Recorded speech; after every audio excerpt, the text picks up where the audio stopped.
Igreja Evangélica Cristo é Vida, a sua cidade refúgio. Vamos abrir a Bíblia agora, vamos à palavra, no livro de João, capítulo 15, versículo 1 em diante. E o tema da mensagem é o fruto do Jesuseiro.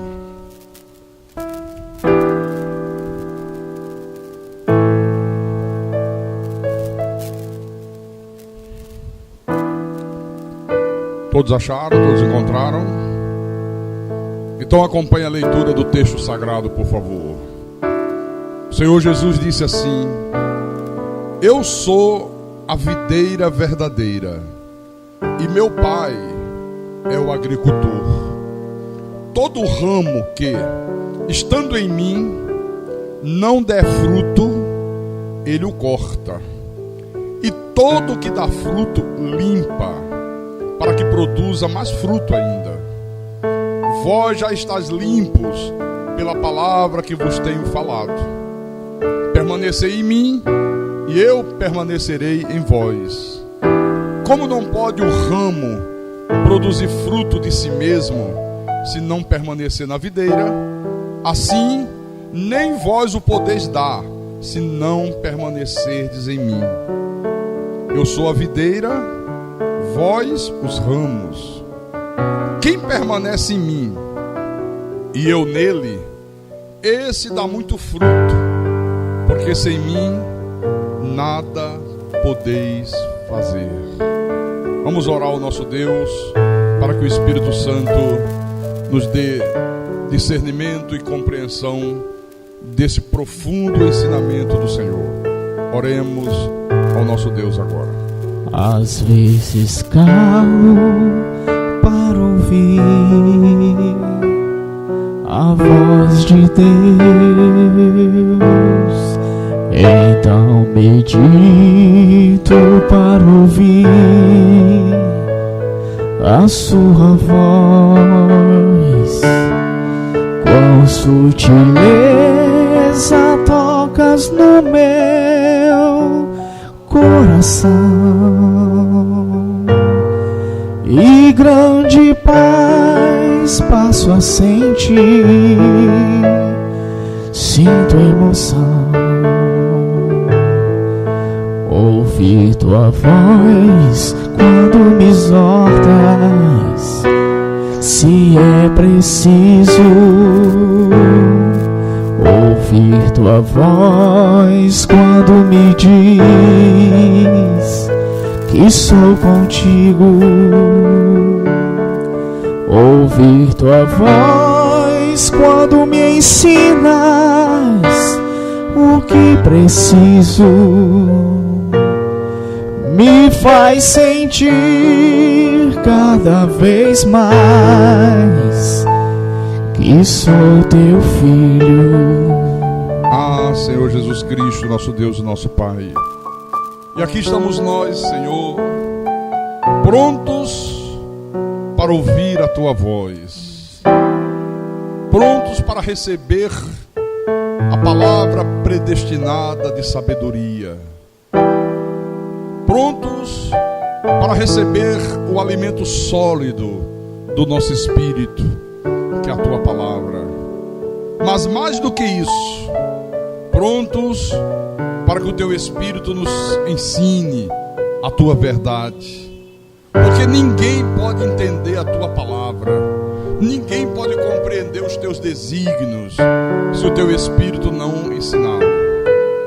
O apóstolo Paulo estava à beira de um rio, num lugar calmo, um lugar tranquilo. Várias mulheres concorreram para lá e Paulo começou a pregar a tua palavra. E haviam várias mulheres, mas a Bíblia diz que o Senhor abriu o coração de Lídia para que ela pudesse compreender as coisas que Paulo dizia.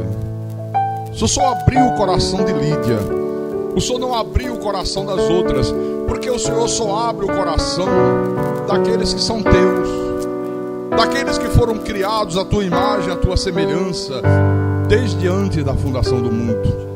aqueles cujos nomes o Senhor mesmo escreveu no livro da vida, desde a eternidade passada. O Senhor só abre o coração daqueles que o Senhor predestinou para a salvação. As tuas ovelhas, o teu povo, os vasos de honra, os eleitos do Senhor, os filhos amados de Deus.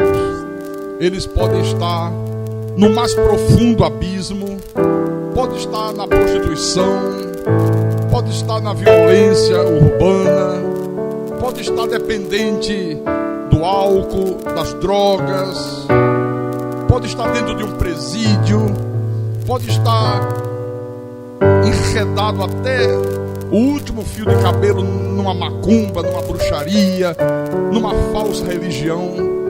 Mas se é uma ovelha tua, o Senhor o busca e traz de volta para o aprisco. O Senhor mesmo disse: eu deixo as 99 no aprisco, e eu vou em busca da que se perdeu, até encontrá-la.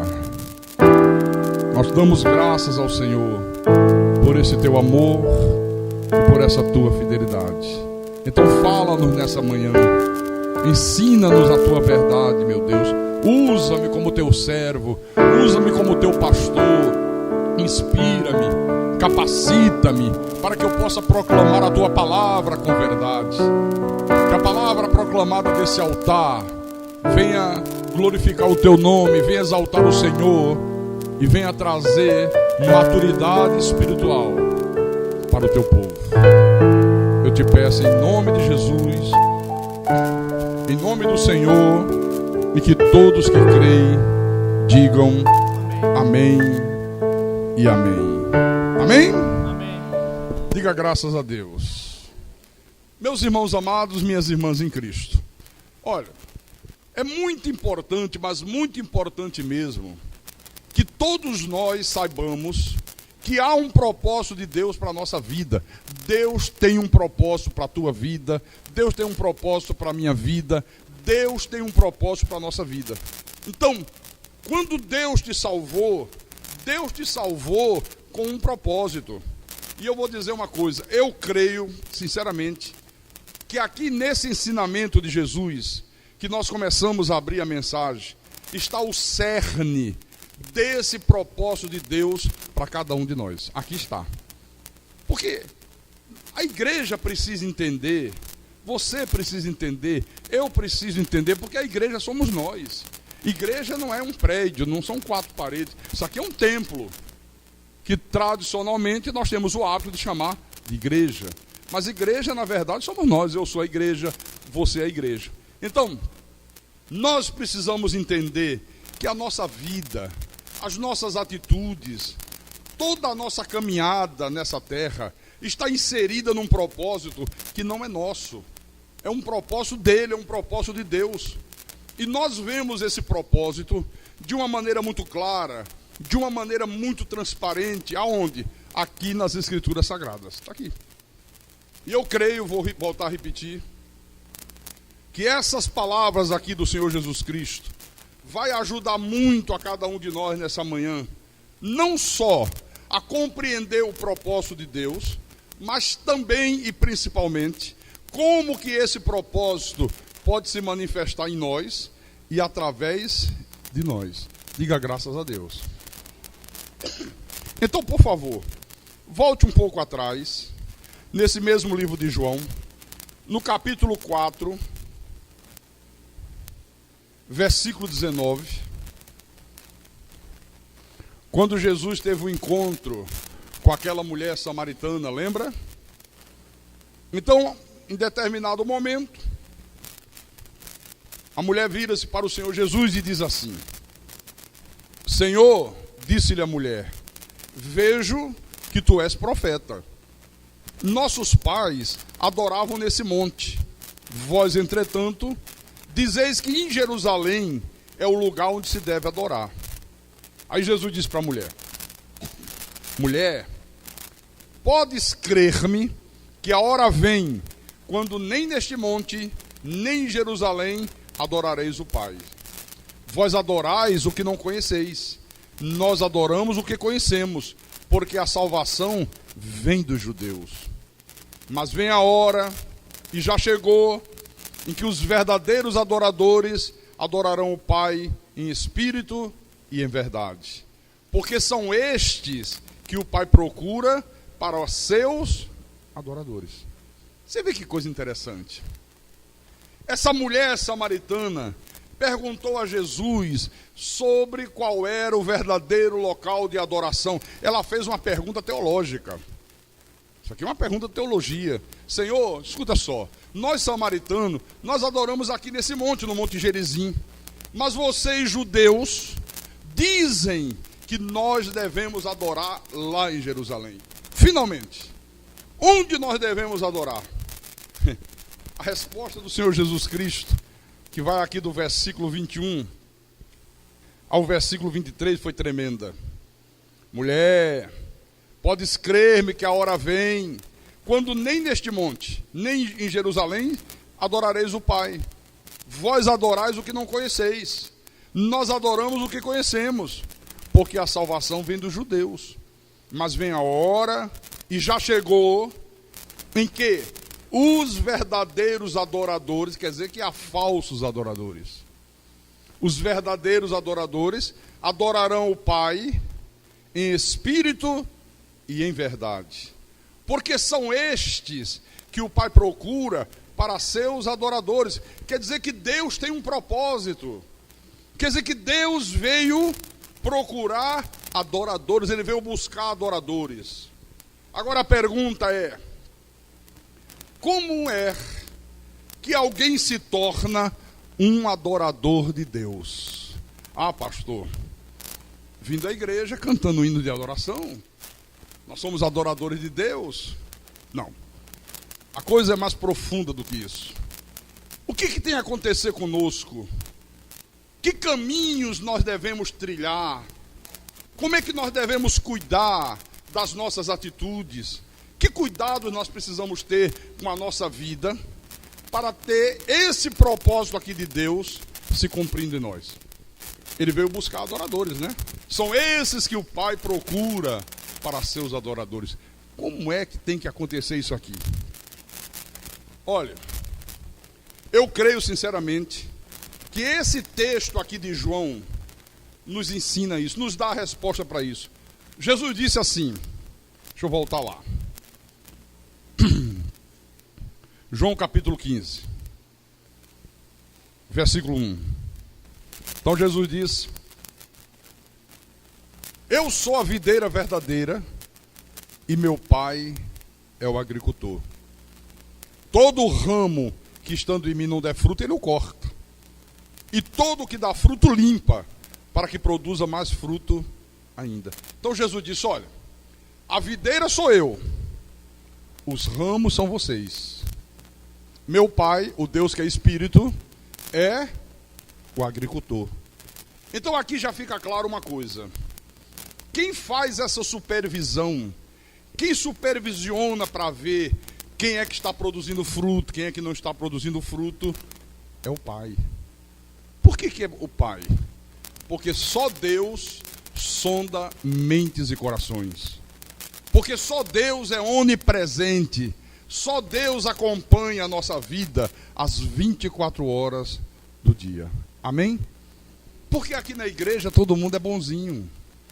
Aqui na igreja todo mundo tem um semblante de santidade, de calma, de quietude, de equilíbrio, de domínio próprio. Aqui na igreja. Aqui o ambiente é bom. Aqui é tudo tranquilo. Mas e daquelas portas para fora? Quando nós estamos em contato com um mundo cruel, vil, quando nós nos deparamos com situações às vezes extremamente difíceis, né? Então, o Pai tem um propósito. Um dia ele se fez carne, um dia Deus assumiu uma forma de homem para buscar adoradores. Olha, esse é o propósito de Deus. Olha, não tem, irmãos, nenhum outro interesse em Deus. Deus não espera nenhum outro resultado através da sua obra, através do seu sacrifício na cruz, a não ser a geração de adoradores. Gerar adoradores. Lembra a frase do hino que eu citei ainda há pouco aqui? Agora, que critérios o agricultor, que é Deus, usa para supervisionar esse relacionamento entre nós e o Senhor? Que critério ele usa aqui? Ele observa, né, o nosso relacionamento com Ele. Ele percebe quais dos ramos estão de fato frutificando, estão de fato produzindo frutos. Os que estão frutificando, o que é que ele diz? Ele os limpa, ele cuida, ele age naquele ramo para que ele frutifique mais ainda. E os que não produzem frutos, o que é que ele faz? Ele os corta. Então aqui, olha, leia outra vez o versículo 2. Todo ramo que estando em mim não der fruto, ele o corta. E todo que dá fruto limpa, para que produza mais fruto ainda. A pergunta agora é a seguinte: que fruto é esse, irmãos, que Deus espera que cada um de nós, ramos da videira, possamos dar? Porque há muita gente aí que fala muita bobagem. Há uns que dizem que esses frutos aqui, que esse fruto são os bens materiais. Esses pastores dessas seitas, onde eles fazem apologia, né, ao evangelho da prosperidade, à teologia da prosperidade, eles dizem isso. Eles dizem assim: olha, Jesus disse, pelo fruto se conhece a árvore. Aquele que não produzir fruto, olha os nossos frutos. Nós temos muito dinheiro, nós temos os nossos templos próprios, nós temos rede de rádio, nós temos rede de televisão, nós temos isso, nós temos aquilo. E a multidão lá aplaude. Diz: é verdade, olha os frutos que eles estão apresentando, olha os frutos que eles estão apresentando. Mas será que é esse fruto que Jesus está se referindo? Outros dizem que esse fruto aqui são as pessoas que, através da nossa vida, são levadas até os pés de Deus, são levadas à conversão. Olha, isso também não é verdade, pelo amor de Deus. Nós não temos nenhuma capacidade de levar pessoas à conversão, de levar pessoas aos pés do Senhor Jesus Cristo. Só quem tem o poder de fazer isso é Deus, na sua manifestação do Espírito Santo. O que nós podemos fazer é levar a palavra às pessoas. Mas quem leva as pessoas a se converter é o Espírito de Deus. Amém, irmãos? Então veja, qualquer fruto que seja de pessoas se convertendo, que seja de pessoas vindo a Cristo, esse fruto sempre será do Espírito Santo. Nunca nosso, nunca seu, nunca meu. Entendamos isso aqui. Pastor, então que fruto é esse que o Senhor Jesus Cristo está se referindo? Ora, vamos raciocinar. Ele disse: eu sou a videira verdadeira. Se Jesus é a videira, se Jesus é a árvore, se Jesus tem vida em si próprio, é claro, é óbvio que Jesus só pode reproduzir a si mesmo. Ele só pode reproduzir a ele mesmo, irmãos. Tem que raciocinar em cima do texto. O fruto é o próprio Deus. O fruto é o caráter de Deus na nossa vida. É a pessoa de Jesus se manifestando ao mundo através de mim, através de você. Então, é isso que Deus fica observando. Ele vê se o caráter de Deus está se manifestando em cada um de nós. É isso aqui, ó. Deus vê se nós estamos sendo transformados à imagem e semelhança de Cristo. Então, se isso estiver acontecendo, Deus vem, Deus age na sua manifestação do Espírito Santo, para que isso aconteça numa intensidade ainda maior, muito maior. Então, nós poderíamos dizer que essa videira aqui é um pé de Jesus. Como tem pé de manga, pé de jaca, pé de mamão. É um jesuseiro. E um jesuseiro só pode produzir o quê? Jesus. Só pode produzir Jesus. E olha uma coisa interessante. Isso aqui mostra, meus irmãos, de uma maneira profunda, de uma maneira extraordinária, de uma maneira maravilhosa, o que é, na verdade, ser um cristão, que muita gente não sabe. Ser cristão, ser filho de Deus, ser um eleito, ser uma pessoa nascida de novo, é aquela pessoa que ela está num nível tal de relacionamento com Deus, que quanto mais ela age, quanto mais ela toma atitudes, mais o Senhor Jesus Cristo aparece através dela. Isso é que é ser um cristão. Isso é que é ser um filho de Deus, irmão Silvio.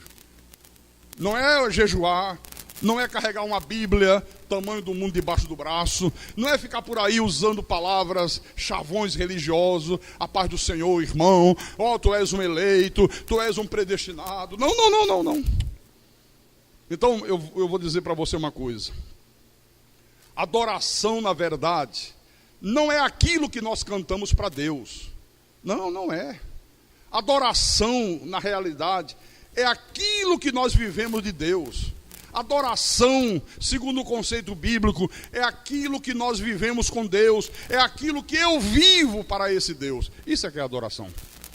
E essa adoração que Deus espera de cada um de nós, Ele veio procurar adoradores, ela começa com uma submissão total a Deus. Porque antes de Deus nos salvar, antes de Ele nos chamar das trevas para a sua maravilhosa luz, nós estávamos num estado de total rebelião contra Deus.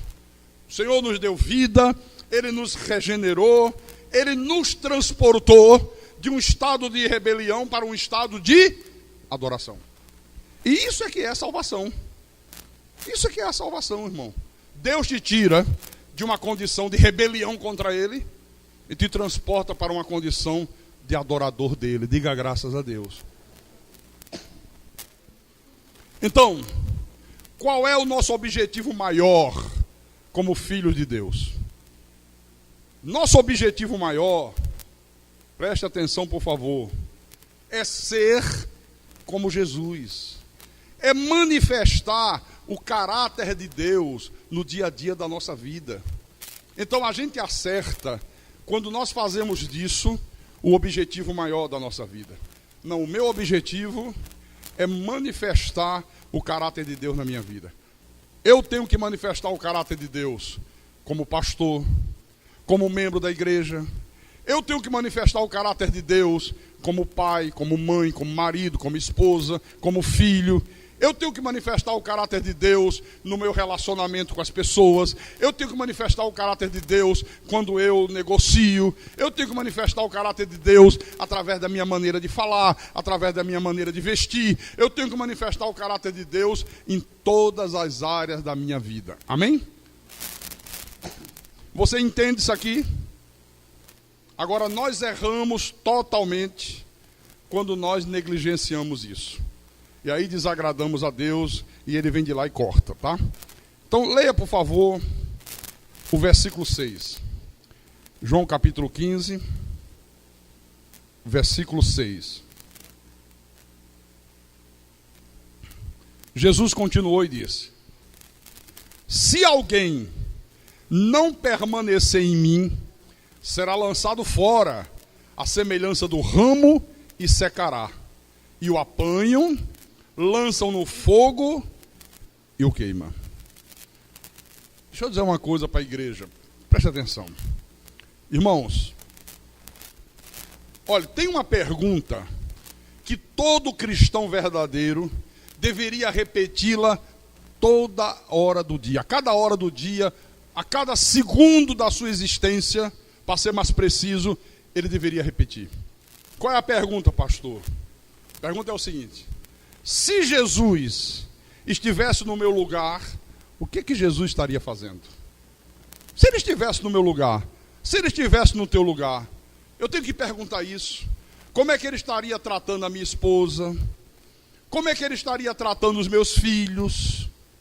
Se Jesus estivesse no meu lugar, como é que Ele estaria conversando com as pessoas? Como é que Ele estaria se comportando em relação à vizinhança? Como é que você se comporta em relação aos teus vizinhos? Como é que você se comporta em relação aos teus filhos? Como é que você trata os teus filhos? Como é que você trata a tua esposa? Como é que você trata o teu marido?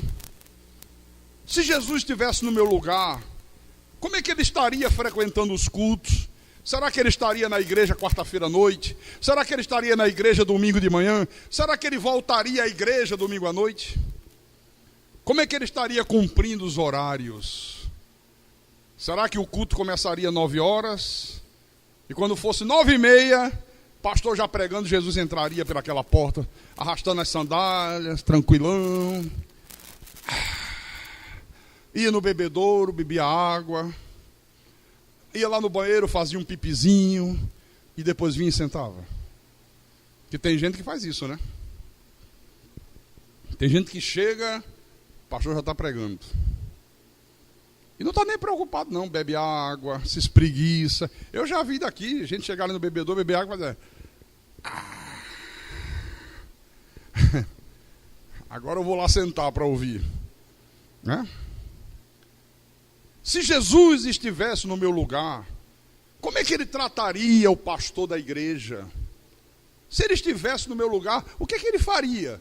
Olha, nós devemos repetir esta pergunta, irmãos, a cada minuto da nossa existência. Por favor, faça isso. Porque, meus irmãos, esse é o nosso alvo. Porque nós adoramos a Deus na medida em que nós agimos como o Senhor Jesus Cristo agiria se ele estivesse no nosso lugar. Isso é que é a verdadeira adoração. Quando eu ajo como Jesus agiria se estivesse no meu lugar, eu estou prestando a Deus a verdadeira adoração. Por isso que eu falei, aqui dentro da igreja é fácil. Quero ver daquela porta para fora. Como é que você age no teu local de trabalho? Uma vez o rapaz chegou e disse, pastor, olha, eu tive na fábrica de fulano, era um irmão de uma igreja nossa, pastor Carlos Magno. Eu fui lá pegar uma encomenda, ele não sabia que eu já tinha chegado, e ele não me viu, e ele estava lá tratando de desempregado. Pastor Carlos, eu nunca ouvi tanto palavrão na minha vida. Eu morri de vergonha. Ora era palavrão para lá, era palavrão para cá. Como é que você trata os teus empregados? Como é que você age dentro de casa? Como é que você age nos teus negócios? Olha, eu antes tinha uma ideia de que se a pessoa dizia que era crente, se ela dizia que aceitou Jesus, eu achava que era uma pessoa de Deus. Não, fulano é de Deus. Não, fulano foi batizado nas águas, é de Deus. Com a revelação da graça que eu fui entender que não é assim. Há muitos anos atrás, eu comprei um automóvel, já faz muitos anos. Naquela época era uma caminhonete Chevrolet, cabine dupla. E quando eu comprei na concessionária, aí a moça da concessionária, que dizia que era uma pessoa evangélica, e o que não falta nesse país são evangélicos, né? Ter evangélico hoje, à torta e à direito. Ser evangélico hoje se tornou uma coisa como ser católico. Hoje qualquer um diz que é evangélico. Artista diz que é evangélico, jogador de futebol diz que é evangélico, atriz de filme pornô diz que é evangélica. Ainda diz assim, mas você é atriz, você é evangélica, e por que você faz filme pornô? Não tem nada a ver o meu trabalho com a minha fé. Olha que esculhambação que está a coisa. Eu já aboli do meu dicionário, meu irmão, essa palavra evangélica. Antes era igreja evangélica, Cristo é vida. Eu tirei evangélica. Igreja, Cristo é vida. Pastor, o senhor é evangélico? Não. Muito tempo que eu deixei de sê-lo. O senhor é o quê, pastor? Cristão. Eu sou cristão, é outra história. E essa moça que foi a vendedora, ela disse assim, pastor, o senhor tem filhos? Não tem? Eu digo, tenho. Certamente que a sua família é grande. É. Quando o senhor sai de casa, deve ter crianças que vão na parte de trás da caminhonete. Vão. Então o senhor deve mandar colocar uma capota de fibra. E quando o senhor mandar cobrir a carroceria com fibra, o senhor pede que coloque um vidro que tem uma janela para se comunicar com a cabine da caminhonete. Para você ver as crianças, falar com as crianças. Eu digo, perfeito. E ela disse assim, aqui em frente tem um senhor que é crente, gente boa, vá lá que ele vai fazer um serviço perfeito. Ah, eu saí dali da concessionária feliz da vida. Já indicado, já dizendo que era uma pessoa crente, aí você fica descansado. Eu ficava, agora não mais. Fiz o retorno, entrei lá nessa empresa. Falei com o dono, feliz. Poxa, meu irmão, tudo bem, graça e paz. Tudo bem, pastor. Vim aqui indicado pela irmã, eu quero fazer isso. Ah, deixa comigo. O senhor vai deixar o carro aqui. 48 horas depois o senhor pega. Vou botar a capota, vou botar o vidro como o senhor deseja. Pode ficar tranquilo. Já deixei o carro lá. Peguei um táxi e fui cuidar da vida. 48 horas depois eu vou buscar a caminhonete. Estava lá pronta. Aí quando eu olho, supervisiono, eu digo, não colocou a janelinha de vidro. Colocou um vidro inteiro. Aí eu fui lá falar com ele. Eu digo, esse homem era quem fazia reuniões da ADONEP, Associação dos Homens de Negócio do Evangelho Pleno. Um grupo que se reúne nos hotéis, normalmente só gente de um nível social elevado. E ele era quem comandava isso. E eu conversei com ele, ele disse, não, pastor, sabe o que é? Para caminhoneta Chevrolet, não existe esse vidro com janela. Só existe para caminhoneta da Ford. Eu digo, puxa vida, é mesmo? Ele disse, é. Por isso que eu não coloquei. Então tá bom, tudo certo. Problema nenhum. Paguei e fui lá para a oficina pegar o carro. Aí um dos funcionários dele disse, e aí? Ele vai botar o vidro? Eu digo, não. Ele disse que para caminhoneta Chevrolet não tem. Aí o cara olhou para um lado, olhou para o outro.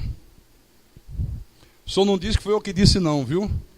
É porque o que o senhor quer é mais caro. E ele disse, não, põe esse mesmo aí. Eu digo, tem vidro? Tem. Ah, meu irmão, eu voltei já uma arara lá para dentro, sabe? E dei-lhe uma lição de moral. Isso não é maneira de proceder.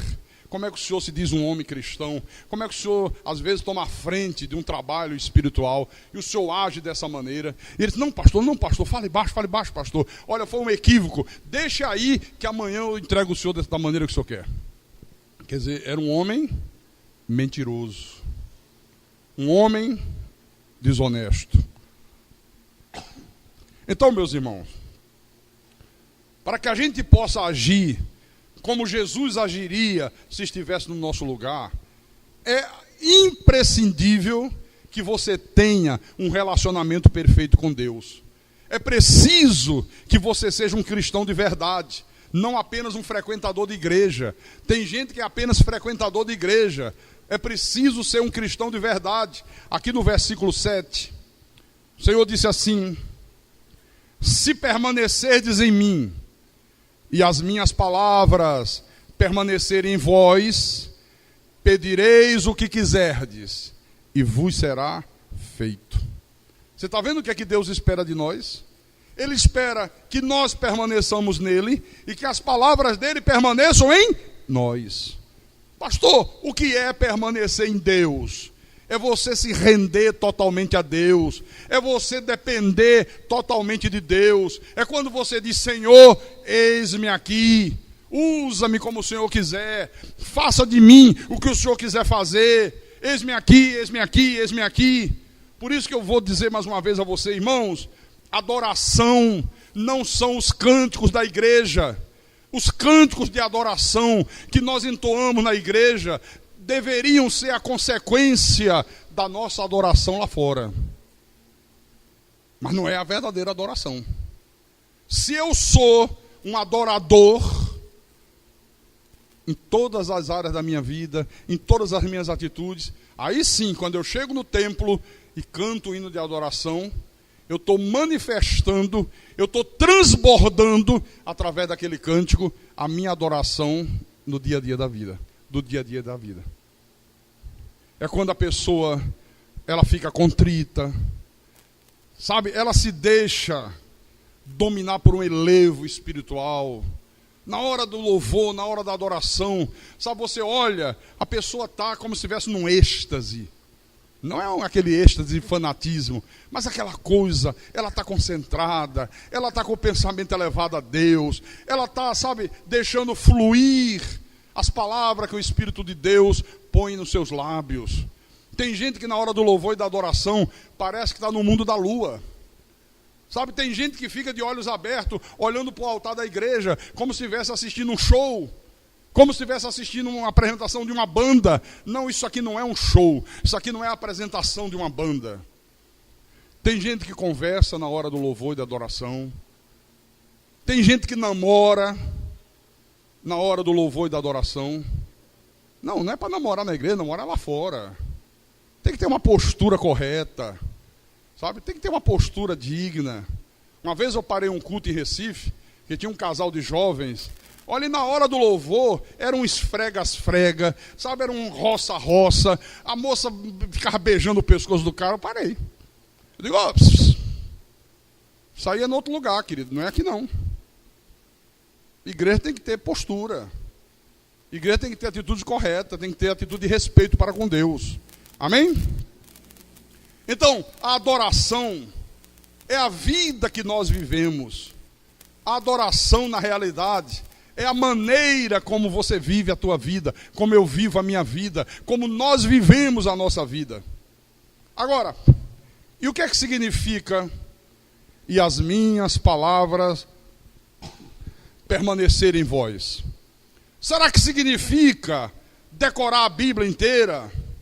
Será que isso significa que nós devemos nos saudar uns aos outros com salmos? Eu encontro com o irmão e digo assim, irmão, o Senhor é o meu pastor e nada me faltará. Bom dia. Aí o irmão disse, pastor, entrega o teu caminho ao Senhor, confia nele e tudo mais ele fará. Bom dia. Será que é isso? É. Será que é isso que significa a palavra do Senhor permanecer em nós? Não. A coisa é muito mais profunda. Isso significa, irmãos, que houve uma mudança na nossa maneira de pensar, que houve uma mudança na nossa forma de ver o mundo, na nossa forma de ver a vida, que houve uma mudança na nossa maneira de proceder, mudou a nossa maneira de negociar, mudou a nossa maneira de fazer amizades, mudou a nossa maneira de viver nesta terra. Isso é que significa se as minhas palavras permanecerem em vós. Agora, por que mudou? Por que muda? Porque agora, toda a nossa vida é direcionada pela palavra de Deus. É a palavra de Deus que nos direciona. Os nossos conceitos são outros. Não são mais os conceitos desse mundo. Não são mais os conceitos da sociedade. São os conceitos de Deus. Os teus conceitos são os conceitos de Deus? A palavra mudou a tua maneira de pensar? A palavra mudou a tua maneira de negociar? Não, pastor, olha, eu negocio, mas o senhor sabe como é que é, né? A turma está aí roubando, os políticos roubam, então de vez em quando eu sonego um impostozinho. De vez em quando eu digo, pode ser sem nota, caiu os 18% do ICM, fica para mim. Então a palavra não te mudou em nada. Você não é um adorador de Deus. Você não está produzindo frutos. Viu? Leia, por favor, o Salmo 1. Salmo 1. Vamos ler o versículo 1 e 2. Bem-aventurado o homem que não anda no conselho dos ímpios, não se detém no caminho dos pecadores, nem se assenta na roda dos escarnecedores. Olha o versículo 2. Antes o seu prazer está na lei do Senhor, na palavra, né? E na sua lei medita de dia e de noite. Ora, o que é meditar na palavra do Senhor de dia e de noite? Irmãos, isso é muito mais do que decorar texto. Isso é muito mais do que fazer um seminário teológico e no final receber um diploma. Não, meditar na palavra do Senhor de dia e de noite é quando você percebe o jeito que Deus faz as coisas e você imita. É quando você percebe a maneira com que Jesus agia e você imita. É você ter novos conceitos do que é ser gente. É isso mesmo. Do que é ser um filho de Deus. Do que é ser um cristão legítimo. É você ter novos conceitos para você definir o que presta e o que não presta. Então Jesus diz: se as minhas palavras permanecerem em vós, ou seja, se vocês começarem a assumir os meus conceitos como padrão de vida de vocês, se vocês começarem a colocar os meus ensinamentos como padrão para o jeito de vocês viverem a vida, isso é que ele estava dizendo aqui. E quando nós fazemos isso, pastor, o que é que acontece? O que acontece é que nós aprendemos a orar. Porque o texto diz o quê? Deixa eu voltar lá. Pedireis o que quiserdes e vos será feito. Por quê, hein? Porque finalmente a gente começa a orar da maneira correta, da maneira certa. Nós vamos dizer para Deus aquilo que Ele quer ouvir. Porque o povo de Deus pensa, irmão, que orar é simplesmente a pessoa abrir a boca e dizer para Deus aquilo que está dentro do coração. Não, é muito mais profundo do que isso aqui. Orar é você dizer a Deus aquilo que Deus quer ouvir. Não é simplesmente abrir a boca e começar a falar das tuas reclamações. Não é simplesmente abrir a boca e contar para Deus das tuas necessidades. Não é simplesmente abrir a boca e eu falar para Deus das minhas inquietudes, dos meus medos, das minhas ansiedades. Não. Orar é muito mais profundo do que isso. Orar é você aprender a dizer a Deus aquilo que Deus quer ouvir. Conta-se que um velho pregador inglês do século XIX, esse pregador estava com a sua esposa muito enferma, muito doente. Ela estava cancerosa, no estado terminal. E ele estava ali sentado à beira da cama. Havia algumas pessoas em volta no hospital. E disse que em determinado momento, ele disse assim: olha, eu vou me retirar um pouco. Eu vou procurar um lugar tranquilo, que eu quero orar a Deus.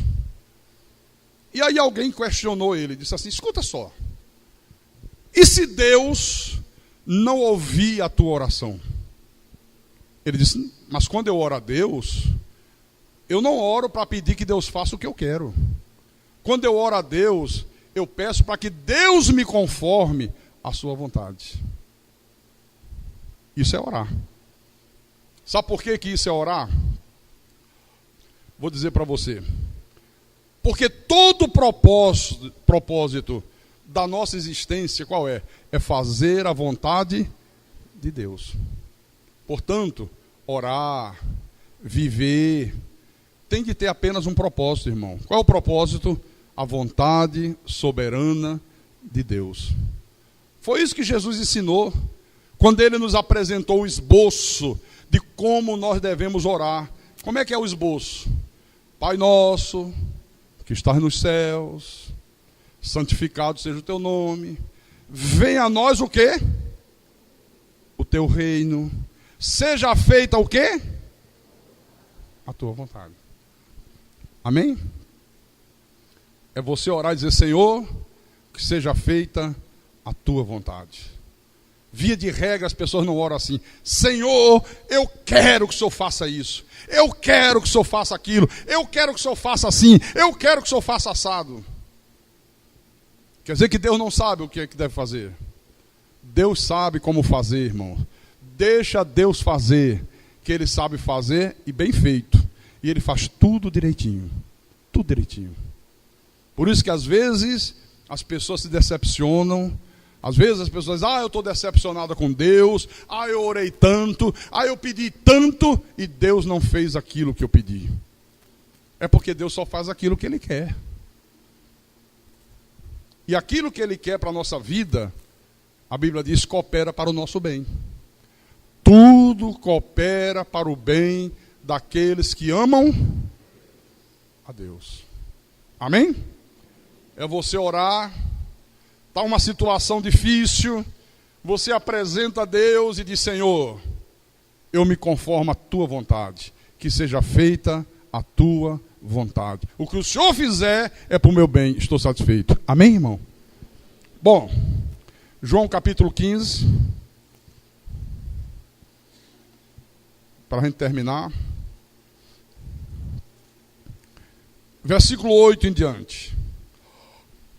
Jesus continuou dizendo: nisto é glorificado meu Pai, em que deis muito fruto, e assim vos tornareis meus discípulos. Como o Pai me amou, também eu vos amei. Permanecei no meu amor. Se guardardes os meus mandamentos, permanecereis no meu amor, assim como também eu tenho guardado os mandamentos de meu Pai, e no seu amor permaneço. Tenho-vos dito estas coisas para que o meu gozo esteja em vós e o vosso gozo seja completo. O meu mandamento é este, que vos ameis uns aos outros, assim como eu vos amei. Ninguém tem maior amor do que este, de dar a alguém a própria vida em favor dos seus amigos.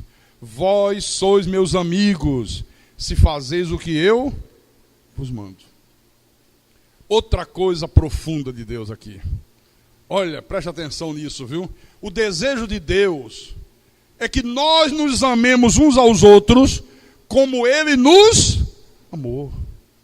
Então Jesus estava dizendo aqui: olha, todos vós, ramos que estão em mim, eu quero que vocês se amem como eu amei vocês.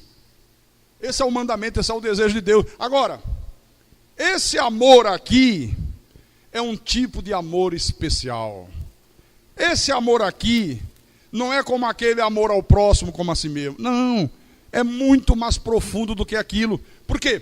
Porque o amor ao próximo como a si mesmo, a gente vê na parábola do semeador, do bom samaritano. Na parábola do samaritano. O homem estava lá caído, não disse ele era um observador da palavra, não disse ele era de Deus, não tem nada, só que ele foi assaltado, rebentaram com ele, estava caído à beira do caminho. Veio os sumos sacerdotes, passaram, fizeram de conta que não era com eles. Veio o pessoal do louvor, muito cântico, muita música, muita adoração. Olharam o homem caído, todo rebentado, passaram ao largo, não deram a mínima. Veio um samaritano, que era considerado pelos religiosos como a pior raça de gente que havia na terra. Eles não davam nenhum valor aos samaritanos. Eles repudiavam os samaritanos. E aí o samaritano, quando viu o homem, parou, desceu do seu animal, cuidou do homem, colocou o homem em cima do animal, fez o resto do percurso a pé, parou numa hospedaria, numa pousada, disse para o homem: olha, cuida dele. Está aqui dinheiro. O que for necessário fazer, você faça. Se precisar chamar o médico, você chama. Se precisar comprar remédio, você compre. E se alguma coisa você gastar a mais, quando eu voltar, eu te restituo. Certamente que era alguém conhecido. Isso é amor ao próximo como a si mesmo. Mas esse amor que o Senhor Jesus requer que nós tenhamos um pelos outros é muito mais profundo do que isso. Ele diz aqui: é como eu amei vocês. Amai uns aos outros, como eu vos amei. Ou seja, Ele nos amou às custas da sua própria vida. E Ele quer que nós nos amemos uns aos outros, a ponto de, se necessário for, darmos a própria vida um pelos outros. É isso que Ele está dizendo aqui nesse texto. Essa é a vontade de Deus. Vou dar um exemplo disso. Quer ver um exemplo? Faraó chamou as parteiras e disse assim: olha, a partir de hoje, toda criança que nascer das mulheres hebreias, se for homem, matem. Na hora que estiver fazendo o parto, observou o sexo, homem, mata a criança, já não nasce. Porque ele estava com medo, porque o povo estava crescendo, estava aumentando. E esse daqui a pouco se torna um exército grandioso e nos derrota. Então vamos começar a tomar providências. Você sabe o que é que significava não obedecer à ordem do faraó? Significava o quê? Morrer. Ia ser morto de imediato. Você sabe o que é que as parteiras fizeram? Não obedeceram à ordem. E quando o faraó chamou as parteiras, escuta, o que está acontecendo? Por que não obedeceram a minha ordem? Elas disseram assim, não, sabe o que é, faraó? É que as mulheres hebreias, elas são fortes, elas são robustas. Quando chama a gente, que a gente chega, a criança já nasceu. Pastor, as parteiras mentiram? Isso não é uma mentira. Isso é um ato de misericórdia.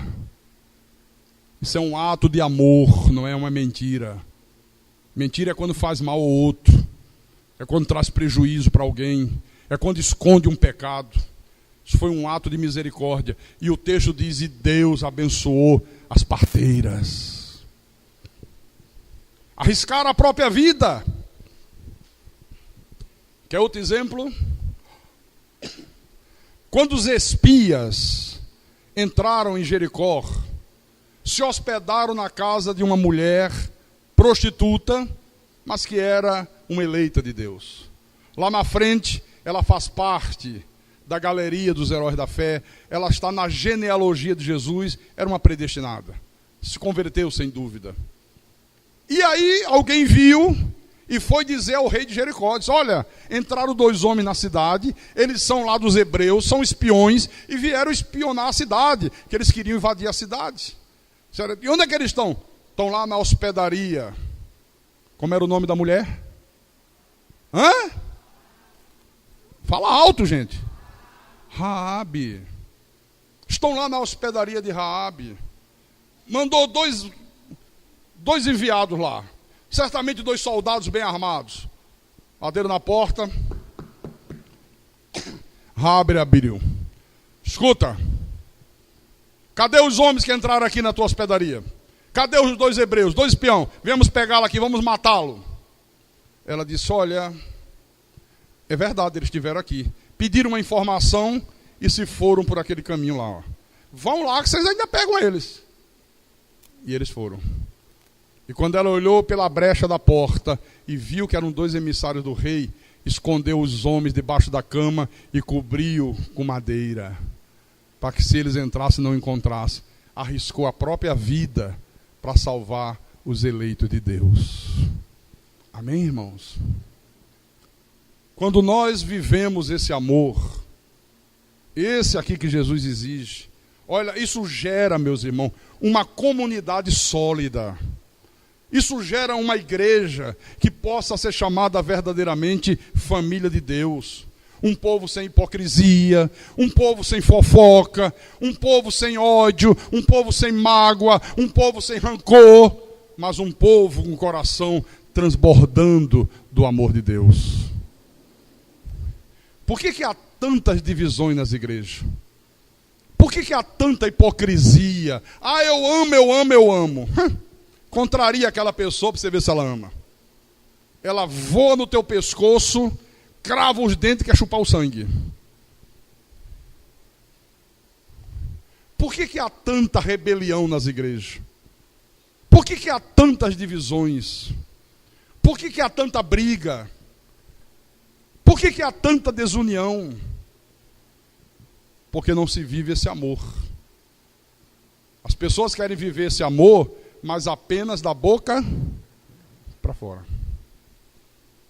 Uma igreja que vive esse amor é uma igreja sadia, é uma igreja saudável, é uma igreja de pessoas que se relacionam numa boa, não há divisão, ninguém abandona as fileiras da igreja, um não fica criticando o outro, um não fica falando da vida do outro. É uma igreja onde há o espírito do perdão, porque todos nós falhamos, não é verdade? E quando alguém falha, o outro perdoa. Uma igreja cheia de misericórdia, de pessoas misericordiosas. Então, meus irmãos, Só quando nós entendemos tudo isso aqui que o Senhor Jesus nos ensinou e passamos a produzir esses frutos, é que nós nos tornamos verdadeiros adoradores. Não é quando chega aqui e canta: geração de adoradores, sabemos ser. Será que sabemos mesmo que somos adoradores? Adoramos a Deus essa semana que passou? Você adorou a Deus no teu trabalho? Você adorou a Deus quando tratou a tua mulher? Você tratou a tua esposa como Jesus trataria se estivesse no teu lugar? Você adorou a Deus quando você tratou o teu filho? Você tratou o teu filho como Jesus o trataria se estivesse no teu lugar? Você adorou a Deus quando você estava lá no meio dos ímpios, trabalhando no meio de incrédulos, e aí se reúne a turma na hora do almoço, e palavrão para lá, e palavrão para cá, e piadas imorais, e você no meio? Você adorou a Deus? E você diz que é geração de adorador? Quando você negociou, você tem um comércio, você adorou a Deus quando fez negócios? Ou você foi desonesto? Você adorou a Deus estando na igreja quarta-feira à noite? Ou você ficou em casa defronte da televisão, vendo essas bandalheiras que a televisão tem mostrado? Porque a televisão hoje é um vômito dentro da nossa casa. Não deixe entrar vômito na tua casa. Pastor, mas o que eu posso fazer? Muita coisa. Tem uma coisinha chamada controle remoto. Eu só vejo o que eu quero ver. Eu só escuto o que eu quero escutar.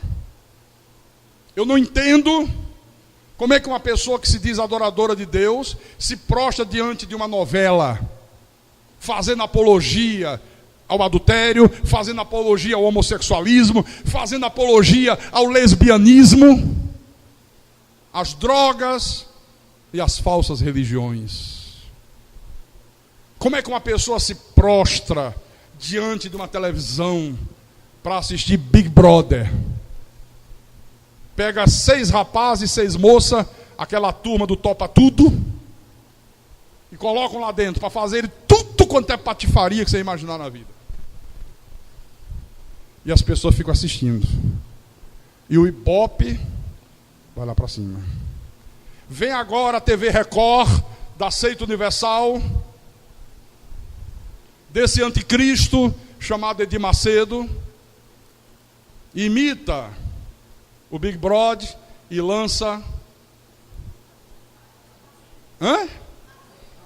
Olha como tem gente assistindo.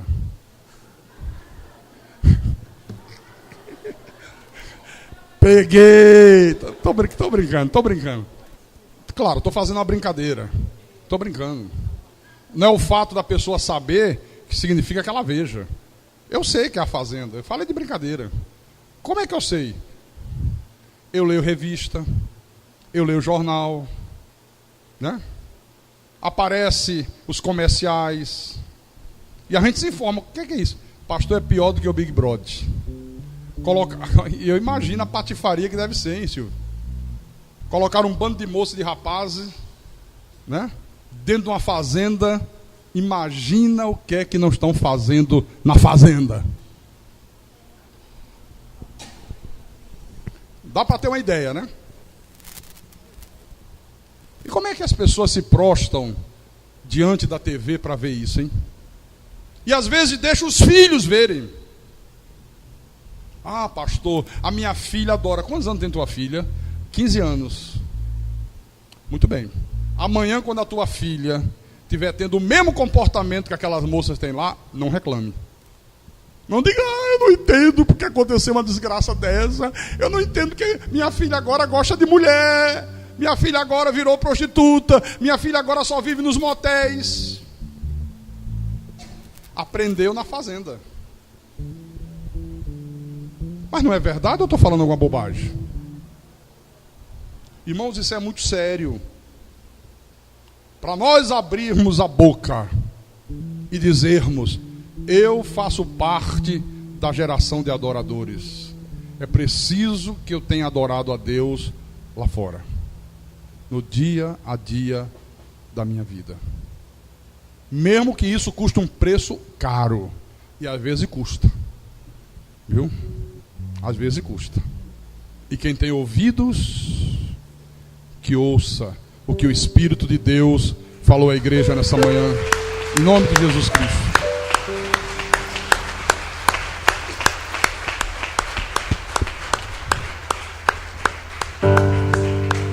Vamos ficar de pé, por favor. Vamos fazer uma reflexão sobre aquilo que Deus falou conosco. Feche os teus olhos. Eleve o teu pensamento a Deus nesta hora.